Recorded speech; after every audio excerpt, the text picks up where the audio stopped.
में एक निकल रही है। एक हफ्ते में। दूसरा सवाल ये है कि जब हम रोजगार की बात करते हैं तो रेलवे को लेकर लोगों की उम्मीद रहती है कि रोजगार आएंगे, और जब पिछला जनरल इलेक्शन था उससे पहले एक तरीके से अभी 1,54,000 लोगों का रोजगार कंप्लीट हुआ है। 1,54,000 लोगों का, 1.5 लाख लोगों का रोजगार अभी कंप्लीट हुआ है। एम्प्लॉयमेंट ऑर्डर्स मिल गए, लोगों का रजिस्ट्रेशन हो गया, आगे जॉब में अब उनके ट्रेनिंग के लिए लोग जाने लगे।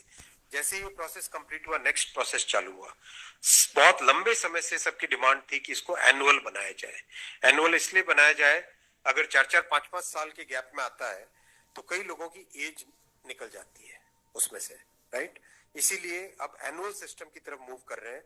जनवरी में, अप्रैल में, जून में और अक्टूबर में ये चार बड़े चंक है, एएलपी, टेक्निकल, नॉन टेक्निकल और ग्रुप लेवल 1, ये जो 4 बड़ी कैटेगरीज है, इन 4 बड़ी कैटेगरीज का साल में 4 हिस्से किए गए हैं कि जनवरी में स्टार्ट करें एक जो एएलपी का, दूसरा टेक्निकल स्टार्ट करें अप्रैल में, नॉन टेक्निकल स्टार्ट करें जून में और अक्टूबर में स्टार्ट करें लेवल 1, और ये साइकिल चलती रहे।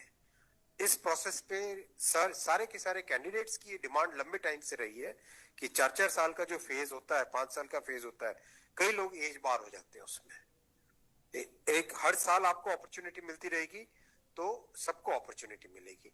इस थिंकिंग के साथ आगे बढ़े, और इसी थिंकिंग और इसमें भी जितनी रिक्वायरमेंट थी उससे ज्यादा अभी नोटिफाई किया है। 1 साल के हिसाब से जो रिक्वायरमेंट है, 1 साल के हिसाब से अगर जैसे लोको पायलट का मैटर है, कितने लोग रिटायर होते हैं उससे ज्यादा लिए हैं, राइट। टेक्नीशियन का है तो टेक्नीशियन का जो अप्रैल के आसपास, अप्रैल से पहले निकल आएगा, क्योंकि हम लोग वो मॉडल कोड ऑफ कंडक्ट को भी अवॉइड करना चाहते थे, वरना नॉर्मल प्रोसेस में अप्रैल में निकलता टेक्नीशियन का, पर मॉडल कोड ऑफ कोड को अवॉइड करने के लिए पहले निकाला है। तो जनवरी, अप्रैल, जून, अक्टूबर, फिर अगले साल वापस जनवरी, अप्रैल, जून, अक्टूबर, फिर अगले साल वापस, इस हिसाब से ये प्रोसेस कर रहे हैं। सर 1 साल में कितने जॉब्स निकलेंगे इसमें? डिपेंड करेगा जिसकी जितनी रिक्वायरमेंट है। हर एक जोन की अपनी अपनी रिक्वायरमेंट आती है, हर डिवीजन की रिक्वायरमेंट आती है, कोई एस्टिमेट नहीं, हर वर्कशॉप से आती है। एस्टिमेट बनता है, बन के ही तो निकलता है, फिर एस्टिमेट बन के निकलता है ना, फिर हर एक कैटेगरी के लिए अलग अलग बनता है। अभी 1.5 लाख लोगों को जॉब दिया। आप सोचो उस एग्जाम की कॉम्प्लेक्सिटी, 500 से ज्यादा शहर, कितनी शिफ्टें, 1000 से ज्यादा शिफ्टें, 15 लैंग्वेजेस, 1-1 करोड़ लोग एप्लीकेशन। कहीं पे कोई कंप्लेंट आई? 0 कंप्लेंट। कहीं पे कोई paper leak? 0 paper leak.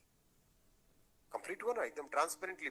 Parliament में हमारी ऑपोजिशन के लोग, कांग्रेस के एक एमपी बोले कि आश्चर्यचकित है कि इतना बड़ा एग्जाम कैसे बिना कोई पेपर लीक के हो गया।